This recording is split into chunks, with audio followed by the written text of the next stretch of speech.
tambala na!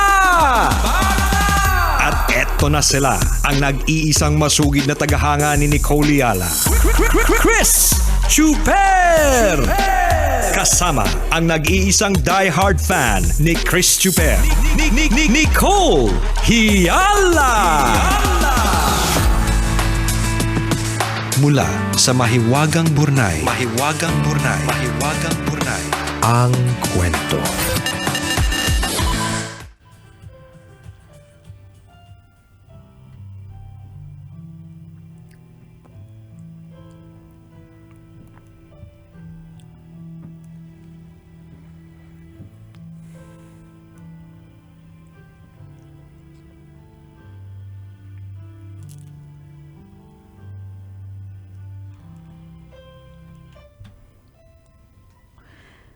Dear Nicole and Chris, itago niyo na lang ako sa pangalang Miguel, isang guro at isang silent tambalanista mula sa Davao. Matagal nang sikat ang tambalan dito sa Davao. Salamat sa Spotify at sa YouTube, pwede ko na kayong pakinggan anytime I want. Sumulat ako kasi gusto kong mag-thank you sa inyong dalawa. Ituloy niyo lang ang pagbasa para malaman ninyo kung bakit. Pakiramdam ko tambalan, ang unfair lang ng buhay sa akin. Hindi ako nauubusan ng challenges. Pera, mental at emotional state, trabaho, pressure, at masasakit na salita mula sa pamilya at partner ko.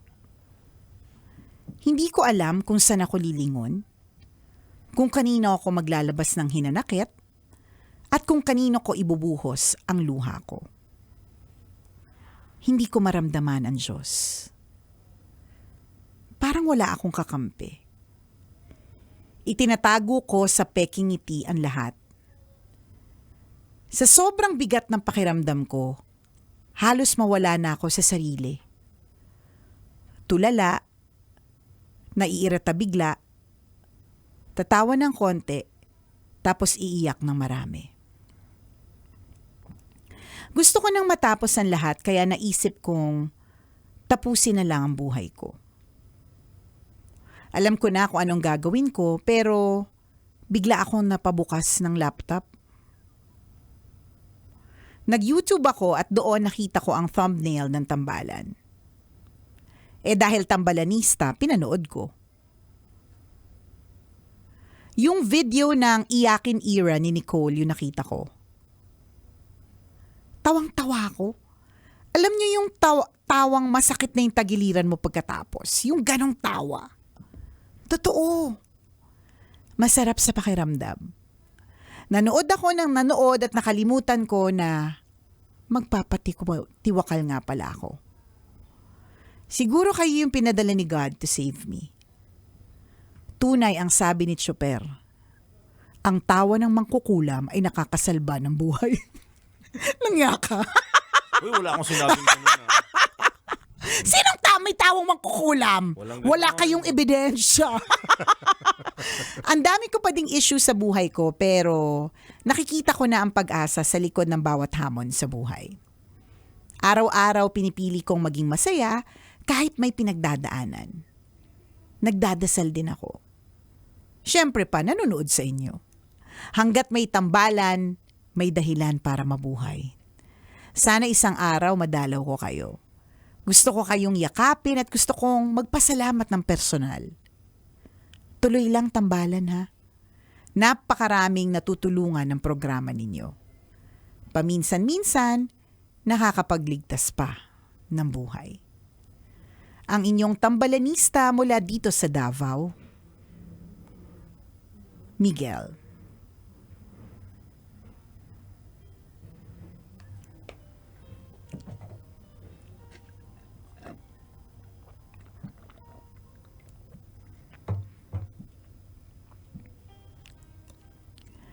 Hi, Miguel! Ayan.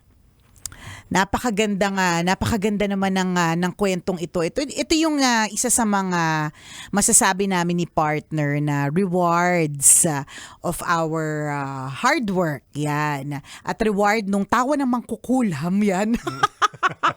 Tawa ng aso, late ka na sa balita. Ay, oo nga. Oo, tawa Kaya ng niya aso. umiyak at tumawa na parang aso. Hindi Yes. naman kukulang. Correct. Ano hindi nadadagdagan ng talent? Huwag ganun, Miguel. Nadadagdagan ng talent natin, 'di ba? Pero ito po yung mga ganitong klaseng kwento ni Miguel, yung isa din sa mga rewards ng trabaho namin, 'di ba? So, syempre, aaminin din naman namin ni partner, meron ding magandang monetary reward, lalong-lalo na nung araw, 'di ba? Dun sa nung araw kasi syempre baka expectin nila partner may ipon pa tayo ngayon. Mabuti na yung malinaw. Mabuti na yung malinaw tayo, partner. Baka mamaya sabihin nila, Hindi talaga nakalimutan niyo noong araw. Kailan yun noong araw? Mga ilang taon Hindi. yun? Matagal-tagal, isang dekada na yun. Correct! Nung araw. Kasi partner, baka mamaya sabihin ko ngayon. Di ba, syempre, doon tayo sa safe tayo. Gusto natin ng malinaw ang lahat. Kasi baka mamaya, alam mo na, partner, may sabihin tayong it will be taken out of context. Ay, di ba? Totoo, di ba? May sabihin ka. Pag hindi na naman, may ganyan sa social media ngayon may sabihin ka, ang ipopost yung sinabi mo, pero yung buong kwento, hindi naman narinig. Oo. 'Di ba? Yun yun. Tapos, titirahin ka na dun sa isang bagay na hindi mo naman naintindihan yung buong kwento, 'di ba? Para pag nanood ka ng pelikula, Correct, yan. nakita mo lang nagyayakapan, may naghubad na isa, tapos True. naghalikan, sasabihin mo, ay, ang pangit, bold. Bold yung pelikula, 'di ba? Oo. Ano po yung honeymoon ng mag-asawa? Correct. Kwento po ng mag-asawa yun. Or partner, hindi mo alam ang storyline doon, kaya may naghubad na babae o lalaki. Ang di nyo alam, baliw kasi siya. 'Di ba? Yung parang nawala sa sarili. 'Di ba? Mga ganon. Oo, may storya sa madaling correct. salita. So dapat alamin ang buong kwento bago gumawa ng opinion, 'di ba? So kaya ko sinabi partner kasi baka mamaya i-quote na naman ako. Alam mo naman tayo, nako-quote tayo, nakakalurkay. So kaya ko sinabi na may monetary reward nung araw. Kasi baka mamaya. Ipaliwanag mo din yung ngayon. Oo, yung ngayon, wala na po. Yung mga naipon ng araw, wala na yun ngayon. Kasi baka mamaya sabihin na, ay, monetary Teka daw, nga. teka nga. Oo, Di ba, madyutangan nga ite. mayaman. Correct, di ba? Hindi Noong ganun. araw. Nung araw. Ngayon, wala Nung na. kasagsagan. Yan, di ba? Nung Sagana days. Yan, di ba? Ganun. So, we're seeing na yung mga ganitong klaseng kwento ni Miguel are rewards for the tambalan. 'Di ba? Bukod sa monetary nung araw, 'di ba? And yung mga kung ano naman yung patuloy natin partner na ine-enjoy ngayon bilang 20 years in this industry, no. Pero yung talagang hindi mapantayan ng pera ay yung mga ganitong klaseng mga kwento, 'di ba? Na Yes. okay, yung tawang mangkukulam pala, yung kakulitan, yung kadaldalan, yung kaingayan pala, meron pala siyang nagiging saysay para sa ilang mga tao at hindi lang pala siya saysay na simpleng saysay, kundi saysay na nakakapagpatuloy pa ng buhay, 'di ba? Kaya nga nakakatuwa yung sinabi ni Miguel, 'di ba? Tuloy lang tambalan ha. It's also an encouragement on our part kasi minsan iniisip ng mga tao, siguro ang saya-saya ng trabaho niyo, tawa lang kayo ng tawa. Well, yes. Yes and no. Yes, kasi talagang tawa lang naman talaga kami ng tawa dito. Yun naman talaga kasi ang format po namin ay entertainment. Gusto po namin tumatawa po kami, 'di ba? Pero no at the same time kasi mahirap din naman talagang tumawa kung deep inside, 'di ba? Ang dilim-dilim ng pakiramdam mo. Kung sa totoo lang kasisingil lang sa iyo ng pinagkakautangan mo tapos wala kang pambayad. And nangyayari sa amin 'yun kasi nga yung monetary reward namin nung araw, 'di ba? Nung araw, dati pa. Huwag na kami Magandang utangan ngayon. hina-highlight yun. I-highlight natin yan. Ulit-ulitin yun. Tama, di ba? So, yung mga ganyang klaseng mga eksena na nakakatuwa, no, na yung words mo na akala mo parang nagkwento ka lang, 'di ba? Pero sa akin ang laki ng impact noon yung tuloy lang tambalan ha. It's actually a reminder for the both of us ni partner na ano pa man yung nangyayari sa buhay ninyo, meron man kayo mga pagsubok na pinagdadaanan, tuloy lang. Kasi Totoo hanggat may tambalan, merong mga na-extend na mga life, 'di ba? Naku, nakakaloka na talaga ang mga ganyang klase mga kwento. Pero thank you, we truly appreciate it. Yes. And kung meron man akong learning, 'di ba sabi mo parang ang dami-dami mong pinagdadaanan na issue. Kung meron man ako natutunan diyan sa ganyang eksena, dapat kung meron kang pinagdaanan na problema, dapat sa susunod na dadaanan mo siya, alam mo na yung gagawin mo. Correct. Oo, yun naman din yun na parang, okay, dinaanan ko na to dati. Meron akong mga hindi nagawa na tama, may managawa akong tama. So, piliin mo yung mga makakatulong sa'yo para makamove forward. Alam mo, sa totoo lang, nandito man ang tambalan o wala, ang problema mo hindi titigil. Hindi nauubos ang problema ng buhay. Correct, di ba? Yun yung Kaliwat unfortunate. kanan yan. Yung akala mo meron ka na nga nalagpasan na problema. May parating ulit. Di ba? At ang kagandahan naman ng lagi kang binabato ng problema, medyo sanay ka na. At dahil sanay ka na, dapat may natututunan ka na dito. Yes. Dapat alam mo na kung paano siya i-handle next time. Adulting is hard, mga Sa kabisyo. true. It's truly difficult. Na parang habang lumilipas ang panahon, habang tumatanda ka, patuloy mong nare-recognize ang maraming problema. Totoo Samantalang yan. nung bata ka, hindi ka naman aware na may problema. Nag-e-enjoy ka lang. Tama. Pero maganda doon, bagamat binibigyan tayo ng maraming problema, marami ding lessons na makukuha. Again, you have to figure them out. Pwede kang umiyak ka, 'di ba, sa lahat ng mga pagsubok na pinagdadaanan natin. You can cry as hard as you want. But make sure na you will not cry for the same reason. Meaning, pag umiyak ka pa sa parehong dahilan, hindi mo nakuha yung lesson. Hindi mo nakuha yung itinuturo o yung mensahe ng sitwasyon na yon.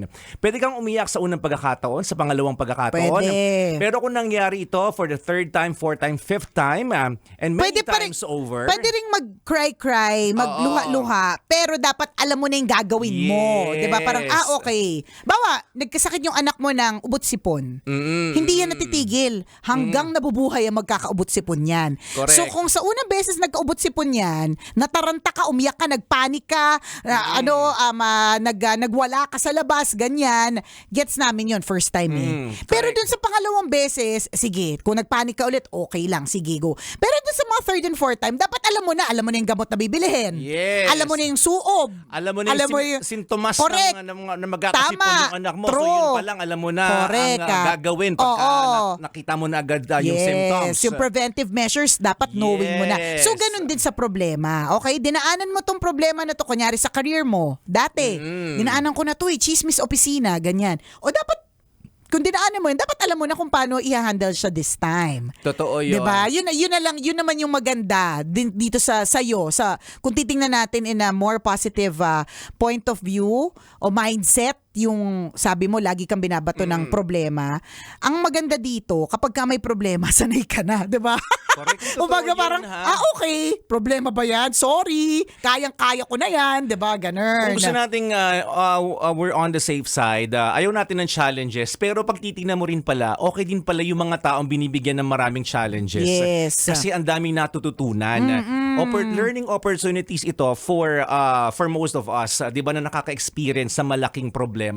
For Miguel, kung thankful ka sa tambalan, kami din thankful kami sa mga kagaya mo. Yes. Di ba? Kasi nagkakaroon din, nakikita din namin yung purpose namin. Bilang may programa sa radyo. Ay, may napapala naman pala yung mga nakikinig sa amin. Meron naman palang may saysay naman pala ang pinaggagawa namin sa radyo. Oo. So tama siya na, ay di tuloy lang pala talaga, 'di ba? So, yun lang. Kung thankful ka sa amin, thankful din kami sa mga kagaya mo na na-appreciate yung programa ng Tambalan. And magandang lesson din ito, message for everyone na may pinagdadaanan. Hanapin lang po natin yung source of happiness natin, source of inspiration, and source of strength. Yes. In this case, thankful kami kasi sabi mo nga kanina, kung hindi dahil sa Tambalan, di ba, malamang hindi na maganda yung nangyari sa'yo. So, So, in a way, nakunan mo kami ng happiness and nakunan mo din kami ng extra lakas para masustain or malagpasan yung problemang pinagdadaanan mo. Truly. So, ganun po yung gawin natin kasi marami namang sources ng strength and happiness sa mundong ito. Hahanapin lang natin. Correct. Nandyan yung mga pamilya mo, mga kaibigan mo. Di ba yung trabaho mo na nagpo-provide sa'yo for your daily sustenance, di ba? Yung, of course, si Lord nandyan. Correct. Minsan nakakalimutan lang natin. You just have to Actually, strengthen your faith. your faith and your spiritual life. Yun naman talaga, yun ang pinaka-major Oo, kabisyo, hindi di ba? natin napapansin. Kulang lang pala ako sa dasal. Hindi lang pala ako madalas tumatawag kay Lord ngayon kaya binibigyan ako ng maraming problema. Diba? So, minsan kailangan din nating pagtibayin or pahalagahan, bigyan ng matinding atensyon yung spiritual aspect ng buhay natin. Correct. Malaking bagay yun. At tingnan mo naman, partner, 'di ba? Eventually, yun na, 'di ba? Yun na yung ginagawa niya, nagdadasal na siya, Yes. which is sobrang yan yung kung meron mang talagang bukod sa naging helpful ng tambalan, yan talaga ang ultimate, 'di ba? Other people may fail you, your career may fail you, even your family, pwede ka nilang i-fail, but God will never fail you. Yes. So yun yung kagandahan dito sa natutunan mo naman, 'di ba? Na may may tambalan na mukhang artista at may Diyos kang kasama. Ay, Yun. may mukhang artista. 'Di ba? So we thank you, 'di ba? Nagpapasalamat kami Miguel sa kwentong ito na shinare mo sa amin. Kung nabigyan ka namin ng lakas, ikaw din nagbigay ng lakas sa amin. Kailangan pa bang i-memorize 'yan? Basic! Kailangan pa bang i-memorize yan? Love Radio. Basic!